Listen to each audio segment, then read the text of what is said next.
Welcome. If you want to create an account on the TikTok, for the first we have to open the application. Right now click on the Me on the right side, then click on the Sign Up, and for example we can go for the Continue with the Google.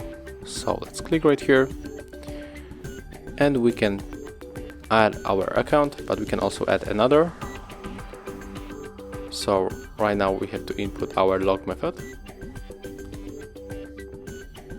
and right now you have to input your email. So let me do this.